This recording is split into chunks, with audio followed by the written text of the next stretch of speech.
con sống với hàng dừa mộng say, câu hứa năm xưa trong một chiều trời mưa.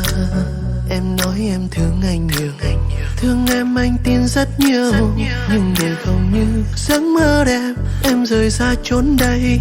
Một hai em muốn bước lên đô thành, vì em đã nghe câu chuyện vài người trong xóm nói em sao xinh đẹp, sao ở quê làm gì làm em cứ thêm những mơ mộng. Em muốn cách xa nơi đây, bỏ lại anh với tiếng yêu thương nồng say. Anh đã chạy theo đến tàn kiệt ngày em hành trang bước đi, mặt hồ phản chiếu bóng người nhưng cũng muốn em ơi ở lại. Sẽ không còn những cánh diều nhưng buổi chiều tung tăng với mây.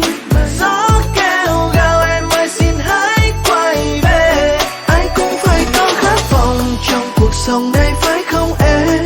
Để lại tất cả nỗi buồn ở đằng sau em lạnh lùng quên, quên đi những ký ức đẹp, quên cả luôn nơi em lớn lên. Nơi đây không thuộc về em nữa, phải không em?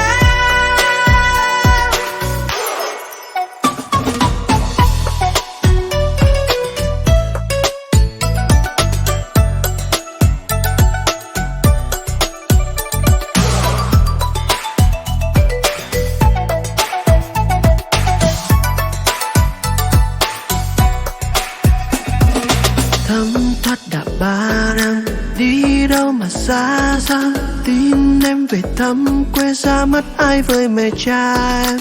Trong ngóng chờ đợi nhung nhớ một thời, rồi trên tay anh tấm thiệp cưới. Ngày xưa em muốn bước lên đô thành, vì em đã nghe câu chuyện vài người trong xóm nói em sao xinh đẹp, sao ở quê làm gì làm em cứ thêm những mơ mộng. Em muốn cách xa nơi này, bỏ lại anh với tiếng yêu thương nồng say. Anh đã chạy theo đến tàn kiệt ngày em hành trang bước đi, mặt hồ phản chiếu bóng người nhưng cũng muốn em ơi ở lại. Sẽ không còn những cánh diều nhưng buổi chiều tung tăng với mây. Gió kêu gào em ơi xin hãy quay về, ai cũng phải có khát vọng trong cuộc sống này phải không em? Để lại tất cả nỗi buồn ở đằng sau em lạnh lùng quên, quên đi những ký ức đẹp, quên cả luôn nơi em lớn lên. Nơi đây không thuộc về em nữa, phải không em? Anh đã chạy theo đến tàn kiệt ngày em hành trang bước đi, mặt hồ phản chiếu bóng người nhưng cũng muốn em ơi ở lại. Sẽ không còn những cánh diều nhưng buổi chiều tung tăng